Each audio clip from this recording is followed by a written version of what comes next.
مخبيين عنك الحقيقة اللي لو عرفتها يا حبيبي مش هتستنى في البيت ده ثانية واحدة.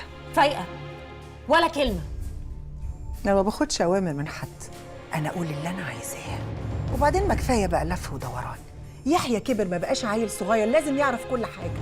طب ايوه، ايه بقى اللي انتوا مخبينه عليا؟ مفيش حاجة يا يحيى، سيبك منها، اطلعي بره والا مش هيحصل كويس. لا أنا هقول له الحقيقة وتبقي ساعتها بقى توريني أنت عايزة تعملي إيه وتقدري تعملي إيه. أنت يا حبيبي مش ظهر لك أخت؟ أيوه اسمها خديجة، لا وطلعت بتشتغل عندنا في الشركة. ايه اللي انت بتقوليه ده؟